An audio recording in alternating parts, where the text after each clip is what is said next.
It's the 16th day of July. Let's read the Bible. Friends, welcome back to this year-long journey from Genesis to Revelation in just 1 year. Here we are, middle of July, middle of the summer, near the end of the book of Acts. We'll get to that in just a moment. Let me remind you, if you're new to this and you want to find out the reading guide for the whole year, just go to keepbelieving.com. There at the top of the page, there'll be a link or a drop-down menu that's going to say, let's read the Bible. Click on that. That'll open up a new page. Right there, you can download a PDF, which has the reading guide for all 365 days this year. I hope you'll take advantage of that. Now, I know that you folks are loving this. It has been a fun journey. I got a nice note from somebody who said, can we not read the last chapter of Revelation and pretend there is no end to the Bible bus? Really like this and don't want it to end. Well, I want to say to my friend, thank you so much. Kind of the way I feel about it. I have no idea what we're going to do next year. The reason I haven't really thought about that is because we still have, friends, a long way to go. We are early days in the second half of the reading of the Word of God. So long way to go. It is fun, and I appreciate so much your support and your prayers. Now, we're going to read today Acts 23, 24, and 25. And all you need to know is that Paul now is going to speak to the Sanhedrin. This is going to be the last time he's ever going to speak to them. This is the Jewish Supreme Court, the chief priests and the scribes, and the Pharisees. It was this body of people. They were the ones who when Jesus was before them, they were the ones who ultimately condemned him to death. What will Paul now, years later, what will Paul say to them to explain himself to them? So, again, many years have passed, but it is the same judicial body. They bear the guilt, the moral responsibility for the crucifixion of Jesus of Nazareth. What will Paul say? So we begin to read in Acts 23. Paul looked straight at the Sanhedrin and said, brothers, I have lived my life before God in all good conscience to this day.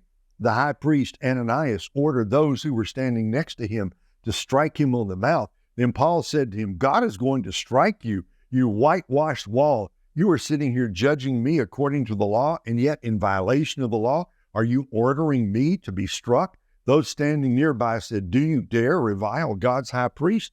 I did not know, brothers, that he was the high priest, replied Paul, for it is written, you must not speak evil of a ruler of your people. When Paul realized that one part of them were Sadducees and the other part were Pharisees, he cried out in the Sanhedrin, brothers, I am a Pharisee, a son of the Pharisees. I am being judged because of the hope of the resurrection of the dead. When he said this, a dispute broke out between the Pharisees and the Sadducees, and the assembly was divided. For the Sadducees say there is no resurrection and neither angel nor spirit, but the Pharisees affirm them all. The shouting grew loud, and some of the scribes of the Pharisees' party got up and argued vehemently, we find nothing evil in this man. What if a spirit or an angel has spoken to him? When the dispute became violent, the commander feared that Paul might be torn apart by them and ordered the troops to go down, take him away from them, and bring him into the barracks. The following night, the Lord stood by him and said, have courage, for as you have testified about me in Jerusalem, so it is necessary for you to testify in Rome. When it was morning, the Jews formed a conspiracy and bound themselves under a curse, not to eat or drink until they had killed Paul. There were more than 40 who had formed this plot. These men went to the chief priest and elders and said, we have bound ourselves under a solemn curse that we won't eat anything until we have killed Paul. So now you, along with the Sanhedrin, make a request to the commander that he bring him down to you, as if you were going to investigate his case more thoroughly. But as he gets near, we are ready to kill him. But the son of Paul's sister, only time this person is mentioned in the New Testament, the son of Paul's sister, hearing about their ambush, came and entered the barracks and reported it to Paul. Paul called one of the centurions and said, take this young man to the commander because he has something to report to him. So he took him, brought him to the commander and said, the prisoner Paul called me and asked me to bring this young man to you because he has something to tell you. The commander took him by the hand, led him aside and inquired privately, "What is it you have to report to me?" "The Jews," he said, "have agreed to ask you to bring Paul down to the Sanhedrin tomorrow, as though they are going to hold a somewhat more careful inquiry about him. Don't let them persuade you, because there are more than 40 of them lying in ambush, men who have bound themselves under a curse not to eat or drink until they have killed him. Now they are ready, waiting for your consent." So the commander dismissed the young man and instructed him, "Don't tell anyone that you have informed me about this." He summoned 2 of his centurions and said, "Get 200 soldiers ready with 70 cavalry and 200 spearmen to go to Caesarea at 9 tonight. Also, provide mounts to ride so that Paul may be brought safely to Felix the governor." He wrote the following letter: "Claudius Lysias, to the most excellent governor Felix, greetings. When this man had been seized by the Jews and was about to be killed by them, I arrived with my troops and rescued him because I learned that he is a Roman citizen. Wanting to know the charge they were accusing him of, I brought him down before their Sanhedrin. I found out that the accusations were concerning questions of their law, and that there was no charge that merited death or imprisonment. When I was informed that there was a plot against the man, I sent him to you right away. I also ordered his accusers to state their case against him in your presence." So the soldiers took Paul during the night and brought him to Antipatris as they were ordered. The next day they returned to the barracks, allowing the cavalry to go on with him. When these men entered Caesarea and delivered the letter to the governor, they also presented Paul to him. After he read it, he asked what province he was from. When he learned he was from Cilicia, he said, "I will give you a hearing whenever your accusers also get here." He ordered that he be kept under guard in Herod's palace. So now Paul has made his way safely from Jerusalem, hotbed of these Jewish agitators. He's made his way to Caesarea by the sea, Caesarea Maritima, right on the Mediterranean Sea. There he's now being held in Herod's palace. Acts 24. 5 days later, Ananias, the high priest, came down with some elders and a lawyer named Tertullus. These men presented their case against Paul to the governor. When Paul was called in, Tertullus began to accuse him and said, "We enjoy great peace because of you, and reforms are taking place for the benefit of this nation because of your foresight. We acknowledge this in every way and everywhere, most excellent Felix, with utmost gratitude. But so that I will not burden you any further, I request that you would be kind enough to give us a brief hearing. For we have found this man to be a plague, an agitator among all the Jews throughout the Roman world, and a ringleader of the sect of the Nazarenes. He even tried to desecrate the temple, and so we apprehended him. By examining him yourself, you will be able to discern the truth about these charges we are bringing against him." The Jews also joined in the attack, alleging that these things were true. When the governor motioned for him to speak, Paul replied, "Because I know you have been a judge of this nation for many years, I am glad to offer my defense in what concerns me. You can verify for yourself that it is no more than 12 days since I went up to worship in Jerusalem. They didn't find me arguing with anyone or causing a disturbance among the crowd, either in the temple or in the synagogues or anywhere in the city. Neither can they prove the charges they are now making against me. But I admit this to you. I worship the God of my ancestors according to the way, which they call a sect, believing everything that is in accordance with the law and written in the prophets. I have a hope in God, which these men themselves also accept, that there will be a resurrection, both of the righteous and the unrighteous. I always strive to have a clear conscience toward God and men. After many years, I came to bring charitable gifts and offerings to my people. While I was doing this, some Jews from Asia found me ritually purified in the temple, without a crowd and without any uproar. It is they who ought to be here before you to bring charges, if they have anything against me. Or let these men here state what wrongdoing they found in me when I stood before the Sanhedrin. Other than this one statement I shouted while standing among them, today I am on trial before you concerning the resurrection of the dead. Since Felix was well informed about the way, he adjourned the hearing, saying, when Lysias the commander comes down, I will decide your case. He ordered that the centurion keep Paul under guard, though he could have some freedom, and that he should not prevent any of his friends from meeting his needs.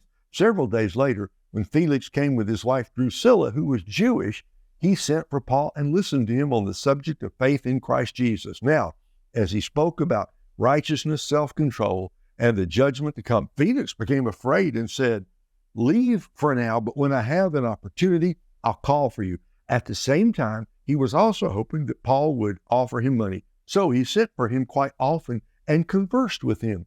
After 2 years had passed, Porcius Festus succeeded Felix, and because Felix wanted to do the Jews a favor, he left Paul in prison. And there in verse 27, we have 2 years, just like that. 2 years in prison in Caesarea. Felix married Drusilla. She was Jewish. Felix was interested in Paul, wanted to hear about the gospel. He also was hoping Paul would give him some bribe money to get out of prison. Paul was not going to do that. 2 years now passed. There's a new man, Festus. He's in charge now. Chapter 25. 3 days after Festus arrived in the province, he went up to Jerusalem from Caesarea. The chief priests and the leaders of the Jews presented their case against Paul to him, and they appealed, asking for a favor against Paul, that Festus summon him to Jerusalem. They were, in fact, preparing to ambush along the road to kill him. Festus, however, answered that Paul should be kept at Caesarea, and that he himself was about to go there shortly. Therefore, he said, let those of you who have authority go down with me and accuse him if he's done anything wrong. When he had not spent more than 8 or 10 days among them, he went down to Caesarea. The next day, seated at the tribunal, he commanded Paul to be brought in. When he arrived, the Jews who had come down from Jerusalem stood against him and stood around him and brought many serious charges that they were not able to prove. Then Paul made his defense, neither against the Jewish law, nor against the temple, nor against Caesar have I sinned in any way. But Festus, wanting to do the Jews a favor, replied to Paul, are you willing to go up to Jerusalem to be tried before me there on these charges? Paul replied, I am standing at Caesar's tribunal, where I ought to be tried. I have done no wrong to the Jews, as even you yourself know very well. If then I did anything wrong and am deserving of death, I am not trying to escape death. But if there's nothing to what these men accuse me of, no one can give me up to them. I appeal to Caesar. Then after Festus conferred with his council, he replied, you've appealed to Caesar you will go. Several days later, King Agrippa and Bernice arrived in Caesarea and paid a courtesy call on Festus. Since they were staying there several days, Festus presented Paul's case to the king, saying, there is a man who was left as a prisoner by Felix. When I was in Jerusalem, the chief priests and the elders of the Jews presented their case and asked that he be condemned. I answered them that it is not the Roman custom to give someone up before the accused faces the accusers and has an opportunity for a defense against the charges. So, when they had assembled here, I did not delay. The next day, I took my seat at the tribunal and ordered the man to be brought in. The accuser stood up, but brought no charge against him of the evils I was expecting. Instead, they had some disagreements with him about their own religion and about a certain Jesus, a dead man Paul claimed to be alive. Since I was at a loss in a dispute over such things, I asked him if he wanted to go to Jerusalem to be tried there regarding these matters. But when Paul appealed to be held for trial by the emperor, I ordered him to be kept in custody until I could send him to Caesar. Agrippa said to Festus, I would like to hear this man myself. Tomorrow you will hear him. So the next day, Agrippa and Bernice came with great pomp and entered the auditorium with the military commanders and prominent men of the city. When Festus gave the command, Paul was brought in. Then Festus said, King Agrippa and all men present with us, you see this man. The whole Jewish community has appealed to me concerning him, both in Jerusalem and here, shouting that he should not live any longer. I found that he had not done anything deserving of death, but when he himself appealed to the emperor, I decided to send him. I have nothing definite to write to my lord about him. Therefore, I have brought him before all of you, and especially before you, King Agrippa, so that after this examination is over, I may have something to write. For it seems unreasonable to me to send a prisoner without indicating the charges against him. The Jews are being foiled at every turn, partly by Paul's wisdom, and partly, and maybe even more so, by the Roman judicial system. Oh, they wanted the trial to be held in Jerusalem, home court advantage, and Festus was not going to go for that. So he said, we're going to keep him here at Caesarea, but he didn't know what to do. He listened to the arguments, and it did to me. Now tomorrow we're gonna come to the end of the book of Acts, we're going to see Paul's great defense before King Agrippa, but we'll leave that for tomorrow. Just this, the Easter. I preached a sermon once on Easter and the secular mind, and I talked about this passage right here where Festus is trying to explain to King Agrippa. This is a Roman secular man trying to be fair. He said, I listened to the arguments that the Jews had against Paul, and it didn't make any sense to me. He said, I thought they were going to accuse him of sedition or treason or murder or something. Instead, I'm reading now from Acts 25, instead they had some disagreements with him about their own religion and about a certain Jesus, a dead man, Paul claimed to be alive. And he said, I didn't have any idea. I'm completely unqualified to judge these things. There's nothing in the Roman law covering resurrections. A certain Jesus, a dead man, Paul claimed to be alive. Here we come to the heart of our faith. This is what we believe. This is why we believe what we believe. We believe there was a certain man named Jesus who lived, who died, who was completely dead. And on the third day, he rose from the dead. The secular mind has no answer for the resurrection of Jesus Christ. They are completely at a loss for how to understand. I'm reminded of the words of Billy Graham. We do not preach a dead Jesus, but a living Christ. A dead Jesus has no power to help anyone, but a living Christ can save anyone who comes to him. That's our message today. Not a dead Jesus, but a living Christ. And the world is baffled and has no answer. So, friends, if you can't have a great day today, I don't know how you can ever have a great day, because this is it. Jesus is alive. Like the song says, I serve a risen Savior. He's in the world today. I know that he is living, no matter what men may say. So listen, go out and have a great day. Rejoice, rejoice, O Christian. Lift up your voice and sing eternal hallelujahs to Jesus Christ the King. The world has no answer for it. Jesus is alive. In that spirit, with that confidence, because that is true, go out, my friends. Have a great day. Come back tomorrow. We're going to wrap up the amazing book of Acts. See you then.